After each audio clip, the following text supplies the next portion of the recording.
He was a lonely billionaire in a wheelchair. When he fell into the pool, everyone froze, except the maid. What she did next changed everything. Felix Dartmond was a man both revered and pitied, though he never asked for either. At 38, he was one of the most influential tech moguls in the country, yet he hadn't walked a step since he was 11. A devastating car accident had stolen his parents and his legs in one cruel instant. In the 2 decades since, Felix had built a fortress of silence and distance around himself. His sprawling Los Angeles estate sat on a hilltop surrounded by glass walls, electric gates, and carefully manicured loneliness. The house staff changed often. People came and went, faces blurred together. None stayed long enough to matter, by his own design. Felix was polite but cold, intelligent but unapproachable. His world was one of sterile routines: morning physiotherapy, midday conference calls, evening silence.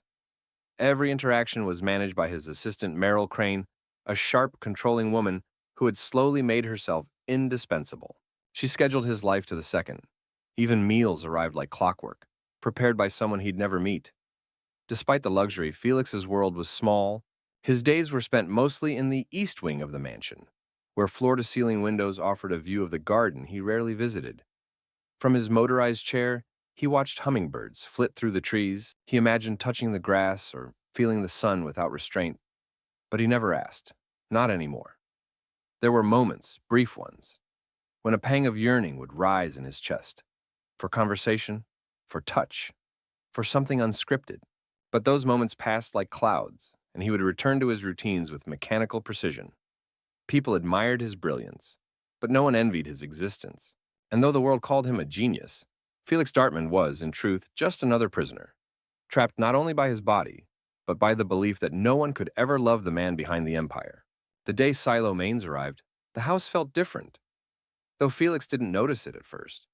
She had been hired through a third-party agency, one of the many faceless services Merrill used to manage the estate. Silo was young, 26, with deep brown skin, tight curls tucked beneath a faded blue head wrap, and eyes that carried both softness and a quiet storm. She had no degree, no recommendations from elite households, only a desperate need for work and a fierce resolve to rebuild her life, far from the trauma she'd fled in Atlanta. Her first days at the mansion were quiet.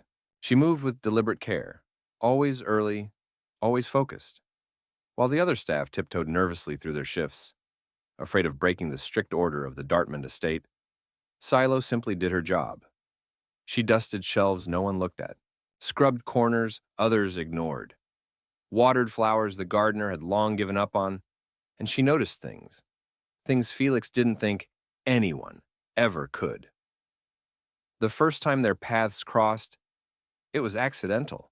Felix was rolling through the west corridor, eyes on his tablet, when he heard humming. Soft, melodic, something from an old gospel song. It was Silo, gently wiping down a marble column. She looked up, startled, then gave a small nod and said quietly, "Sorry, sir." Felix said nothing. He never did. But as he wheeled past her, something in her presence lingered, something warm. Days went by, and Silo continued to cross his path in small, respectful ways. Unlike the others, she didn't look through him. She didn't overcompensate with pity. She simply saw him. Sometimes she greeted him with a quiet, "Morning, Mr. Dartmond." Once, when he dropped a pen, she didn't hesitate. She picked it up, handed it to him, and added, "I think it's one of those fancy ones. I'd hate for it to roll away." That made him blink. It wasn't sarcasm. It wasn't servility. It was just human. And then there were the windows. One afternoon, he noticed they were cleaner. Not just cleaned, polished, gleaming. From his usual spot by the east wing window, the garden no longer looked like a blurred painting. It was sharp, vivid, alive. When he asked Meryl who had done it, she brushed it off. "Probably one of the temps," she said dismissively. But Felix knew better. He'd seen the glint of glass cleaner in Silo's cart. She did it because she saw he sat there every day. She did it without being asked, without praise. That thought stayed with him longer than he expected. In a house of silence and ghosts, Silo had brought with her something entirely unfamiliar, genuine presence. And though Felix would never admit it out loud, he found himself waiting for the soft shuffle of her footsteps, and the quiet strength in her voice. He didn't know her story, but she was starting to matter. Meryl Crane had spent over a decade tightening her grip on Felix Dartman's life, thread by invisible thread. She wasn't just his assistant, she was the gatekeeper of his world. From scheduling appointments to screening visitors, from selecting his meals to managing the household budget, Meryl orchestrated it all with cold precision. Over the years, she had cultivated a near absolute authority, hiding it behind professional smiles and faux concern. She liked it that way. To Meryl, Felix wasn't a man. He was an empire, a vulnerable one. And vulnerability meant opportunity, at least for someone like her. She had no family, no ties, no allegiances beyond her own future. And in her mind, that future involved eventually becoming not just the caretaker of Felix Dartman's estate, but the heir to it. If not legally, then practically. One signature at a time. That's why Silo Mains was a problem. At first, Meryl had barely registered the new maid's presence. Another temp, another nobody. But soon, she began to notice small but troubling shifts in Felix's routine. He paused when Silo entered a room. He looked up from his screen. Once he even spoke to her, voluntarily. That had never happened with anyone on the staff. Ever. Meryl watched closely. She noted how Silo lingered near the east window, how she adjusted fresh flowers near his hallway, how she made Felix smile, a real one, rare and soft, caught once on a hallway camera. That's when the unease turned to alarm. She began subtly probing, asking the head of housekeeping about Silo's history. Digging through her employment records, nothing scandalous turned up, just hardship, poverty, a runaway background. All the more reason, Meryl thought, to push her out before she got too comfortable. So Meryl started her quiet war. First came the passive sabotage, misplacing Silo's supplies, reassigning her to less visible duties, spreading rumors among the other staff. Then the more direct tactics. She accused Silo of improperly cleaning Felix's study, insinuated she was overstepping boundaries, and even suggested she was flirting with the boss to get ahead. Felix listened to these warnings with a detached expression. He didn't respond, but he didn't act either, and that made Meryl nervous. The tipping point came one afternoon when Silo was asked to deliver a file to Felix's private office, a task always reserved for Meryl. Felix took it from her hand with a nod and said, "Thank you, Silo." Simple words. Harmless to most, but to Meryl, they were a crack in the wall she had so carefully built. After that, Meryl stopped pretending. She called Silo into the staff kitchen late that evening alone. With her arms folded and her voice low, she said, "I see what you're doing, but you don't belong here. This is not a charity, and Felix Dartman doesn't need your pity or your smiles. Stay in your lane, or I'll make sure you're back scrubbing floors in Atlanta before the weekends." Silo didn't respond with anger. She stood there quietly, eyes steady, chin high. "I'm not here for anything that isn't mine," she said, "but I won't apologize for being kind to someone who deserves it." Then she left. Meryl stared after her, fury simmering beneath her skin. She realized something terrifying in that moment. Silo Mains wasn't afraid of her, and that made her dangerous. The day was unusually warm for early spring. Felix had agreed, after much persuasion from his therapist, to spend a few minutes outdoors by the pool. It was a rare concession. He hadn't been near the water in years. The pool area was beautiful, designed like a secluded resort with pale stone tiles, lush greenery, and whispering fountains. But to Felix, it had always represented something out of reach, a place for bodies that moved with freedom, not for his. Still, he allowed Meryl to push his custom electric wheelchair down the wide ramp toward the pool patio. A few staff members lingered discreetly in the background, pretending not to watch. Silo, as always, kept to her duties, sweeping leaves near the edge of the garden. Felix noticed her even from across the patio. He didn't admit it, but seeing her made the world less sterile. Meryl, standing beside him with a tablet, began reciting his afternoon schedule. Her voice, cold and rehearsed, filled the silence like static. But Felix wasn't listening. His attention was elsewhere, on the sky, the sun, the unfamiliar sensation of warmth against his skin. For a moment, he closed his eyes and just breathed. That's when it happened. A sharp, mechanical click. The sound of something breaking loose. Felix opened his eyes just in time to feel the jolt. His wheelchair shuddered, then began to move, slowly at first, then faster, rolling toward the pool. The incline was shallow but steady. Meryl screamed. Two staff members froze. No one moved. No one reacted, except Silo. She dropped her broom without hesitation and sprinted toward the pool, her shoes slipping slightly on the slick tiles. Felix's heart pounded in panic. He couldn't stop the chair, couldn't grab anything. The edge was seconds away. Then it happened. Impact. The chair crashed through the water's surface with a splash so loud it silenced everything. Felix was under. The cold gripped him instantly, shocking his senses. His body flailed, useless and heavy, tangled in the machinery. He couldn't breathe, couldn't scream, and then, through the blur of water and panic, came arms. Hands. Silo. She didn't hesitate.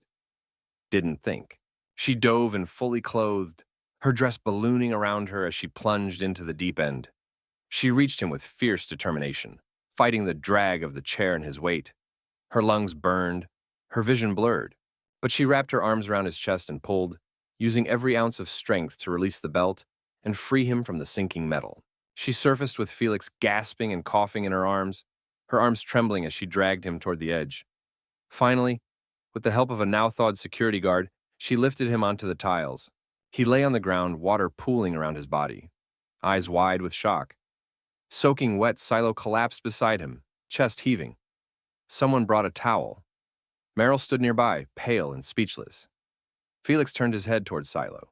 Water dripped from his hair into his eyes, but he blinked it away, focused on the woman beside him. "You," he whispered hoarsely, "you saved my life." She looked at him, breathless but calm. "Of course I did." It was the first time in years that Felix Dartman cried. Not from fear, but because for the first time since he was 11 years old, someone had jumped in the water for him. Felix didn't sleep that night. He lay awake in his bed, the events of the day replaying over and over like a haunting film reel. The sensation of falling, the paralyzing weight of the water, the terrifying realization that he could die and no one would stop it. And then, the moment everything shifted, Silo's face breaking the surface, her arms wrapping around him. The fear in her eyes not for herself, but for him. He had lived for decades in a world meticulously designed to avoid vulnerability. His wealth was a fortress. His routine was armor. But all of it had failed him in that moment. Everyone else had frozen. Everyone had hesitated. Except her. The maid. He buzzed Meryl early in the morning and requested that Silo be sent to him privately. Meryl, still shaken and unusually quiet, obeyed without her usual resistance. When Silo entered his study, she was still damp around the edges. Her hair was pulled back in a tight braid, her hands clasped in front of her as if preparing for a reprimand. Felix noticed her slight limp. She'd injured her ankle in the dive, yet she hadn't complained once. "Sit," he said softly, gesturing to the armchair across from him. She hesitated, then obeyed. There was a long silence between them. Felix watched her, not with the clinical detachment he used for others, but with a kind of awed disbelief. "You could have died," he said finally. "I know," she replied, her voice calm. "Why?" he asked. "Hi, why would you risk everything for someone like me?" She didn't flinch. "Because no one else was going to." "That's not an answer." She looked down at her hands, then up again. "You're not a machine, Mr. Dartmouth. Not a business or a legend. You're a man. And in that moment, you were drowning. What else was I supposed to do? Watch." Felix's voice was barely a whisper. "They all watched. I'm not them." The words hit him harder than he expected.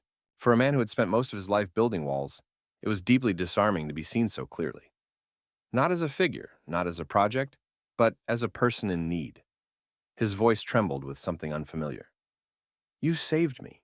Not just my life, but something I thought I'd lost forever." Silo tilted her head.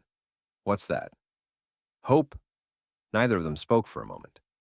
Then Felix did something that startled even himself. He reached out. Slowly, awkwardly, with trembling fingers, he extended his hand toward hers across the desk. For a second, she didn't move, but then gently she placed her hand in his. The warmth of that gesture flooded his chest like sunlight through a cold window. "I owe you everything," he said. "You don't owe me," she replied. "But if you want to start treating people like they matter, maybe that's payment enough." He nodded, swallowing the tightness in his throat. For the first time in years, Felix Dartmouth felt something powerful stir inside him. Not just gratitude, not just connection, but the sense that maybe, just maybe, he wasn't alone anymore. The atmosphere in the Dartmouth estate shifted in the days following the incident. Felix no longer moved through the halls with detached indifference. He observed, he noticed, and most importantly, he felt.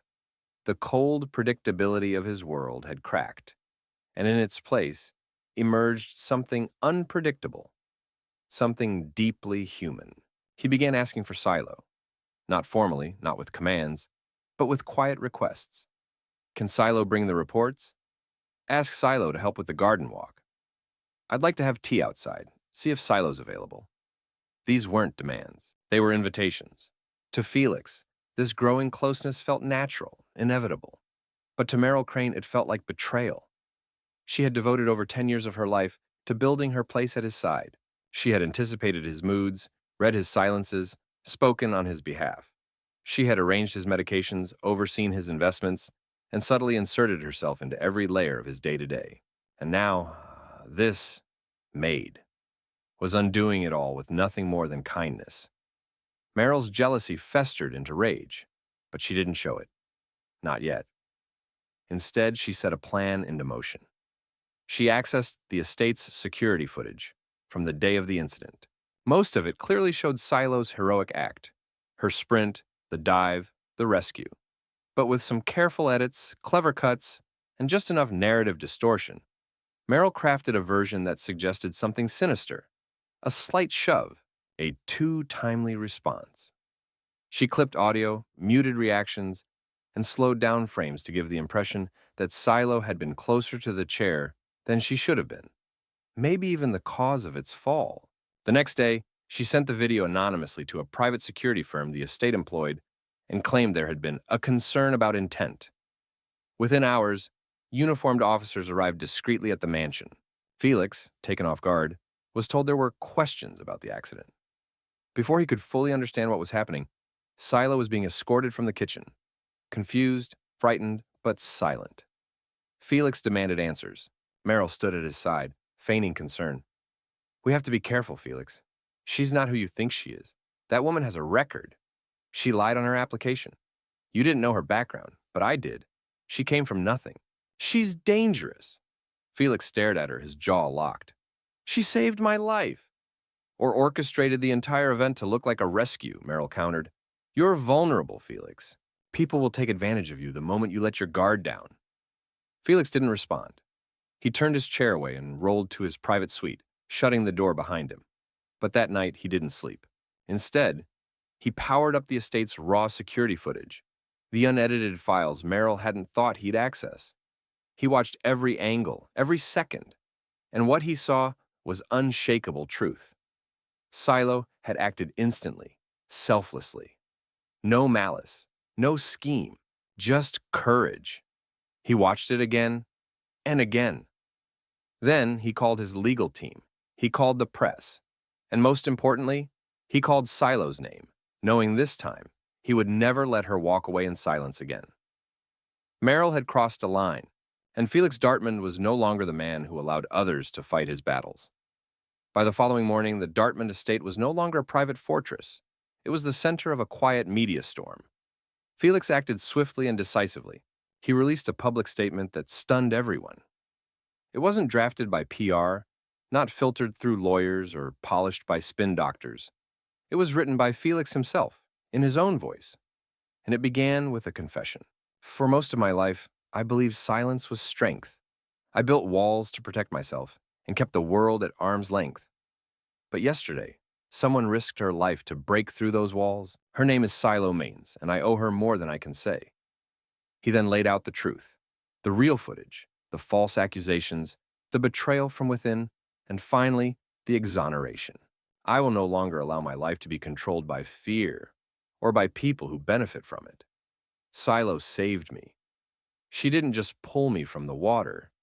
She pulled me out of a life I didn't even realize was suffocating me. The story spread quickly. News outlets picked it up. Social media lit up with the image of Felix, serious but resolute. standing beside Silo at a press conference in the garden of his estate. She wore a simple navy dress. Her hands were clasped in front of her, but her gaze was steady. Felix didn't just clear her name, he went further. He announced the creation of a new charitable foundation, the Silo Initiative, focused on supporting survivors of abuse, women from disadvantaged backgrounds, and underrepresented voices in the workplace. The initial endowment was $20 million, and he named Silo as co-director. The public reaction was electric. Where some expected a cold billionaire clinging to his empire, they saw a man transformed by gratitude and something deeper, love. And where others expected a footnote of a maid caught in scandal, they saw a quiet hero whose courage redefined the life of a powerful man. Inside the estate, the atmosphere shifted entirely. The staff now treated Silo with reverence and kindness, not just because of her new role, but because Felix made it clear she was no longer staff. She was family. Merrill Crane, meanwhile, was gone, fired with cause and under investigation for fraud, defamation, and tampering with digital evidence. Felix began to live differently. He went outside more. He laughed. He hosted small dinners with guests he trusted. He invited musicians to play on weekends. And always Silo was near, not as an assistant or an ornament, but as his equal, his anchor. He even resumed therapy, not just for his physical condition, but for his emotional scars. And with Silo's gentle encouragement, he started visiting community centers, speaking to people who lived with disabilities, offering more than money, offering his story. For the first time since childhood, Felix Dartman wasn't simply surviving. He was alive, and he was in love with the woman who reminded him that being seen, truly seen, could be the beginning of everything. The day was bright and clear, one of those rare spring mornings when the air feels impossibly clean and the sky seems almost too blue to be real. The garden had been set up for a small, private gathering. White chairs curved in a half moon on the patio near the pool, where everything had once changed. A string quartet played softly in the background, and the scent of blooming jasmine drifted through the air. Felix Dartman sat at the head of the space in a charcoal suit, his posture proud, his wheelchair polished to a mirror shine. He looked different now, lighter somehow. Not just physically, but spiritually. The weight he had carried for decades, the burden of pain, isolation, and control, had finally been lifted. Across the aisle, Silo Maid stood in a flowing burgundy dress, simple and elegant. Her natural curls framed her face, and her eyes sparkled with emotion. She had never imagined her life would bring her here, to this garden, to this man, to this moment. Felix turned his chair to face the small group of guests, colleagues, friends, foundation partners, and a few trusted members of the public. And then, with no script and no ceremony, he spoke. I used to believe my life was over before it began, that losing the ability to walk meant losing the ability to be loved, to be seen, to be real. I spent most of my years behind walls made of wealth, silence, and fear. And then one day, I rolled into the sunlight, and my chair kept going. The crowd chuckled softly, knowing what he meant. I fell into a pool, yes. But more than that, I fell into the truth. That someone could see me, not for my money or my disability, but for my humanity. And she didn't just see me. She jumped in to save me when no one else would. He turned toward Silo. You didn't owe me anything. You risked your life for someone you barely knew. And in doing so, you gave me a life I'd never had. You gave me myself. Tears shimmered in her eyes, and she took a step closer. I never believed in fate, he continued, but I believe in this. I believe in you. And I want to spend the rest of my days not only building a better world, but building it with you. He pulled out a small velvet box from his lap. It wasn't flashy, it wasn't showy, just simple, honest, and trembling in his hand. Silo Maid, will you marry me? There was a moment of stillness, stunned silence as she looked down at him, her hand over her heart. Then, through the soft music and the birdsong, came her answer. Yes, 1,000 times, yes. The crowd erupted into cheers and applause. Felix smiled wider than he had in his entire adult life. She knelt down and embraced him, and he closed his eyes, overwhelmed by the depth of the moment. This was no fairy tale. It was born of pain, courage, and choice. Later that afternoon, as the guests mingled and the sun dipped low behind the trees, Felix and Silo sat by the water, hand in hand, no longer two strangers separated by status or struggle, but partners, equals, survivors. And as the reflection of the garden danced across the surface of the pool, neither of them saw tragedy anymore. They saw where everything had begun. In my view, the ending of this story is not just about love. It's about redemption, awakening, and the transformative power of being truly seen. Felix Dartman began as a man surrounded by wealth but starved of connection, imprisoned not only by his physical disability, but by emotional isolation and mistrust. His journey isn't defined by a miraculous cure or grand gesture, but by a simple truth. Vulnerability is not weakness. When Silo jumped into that pool, she didn't just save a life. She shattered the illusion that power comes from control. Real strength came when Felix opened his heart, confronted his fears, and chose a different kind of future. Silo, too, represents something profound. She doesn't wear a cape. She doesn't have a resume filled with prestige. What she has is dignity, integrity, and the courage to act when no one else did. She reminds us that kindness, when it comes from a place of authenticity, has the power to change even the most impenetrable hearts. The ending is happy, yes, but not in a fairy tale way. It's earned. It's the kind of happiness that comes after pain, growth, and the decision to rise above the roles life has tried to force on us. In the union of Felix and Silo, we don't just see a romance. We see the meeting of two brave souls who rescued each other in different ways at exactly the right moment.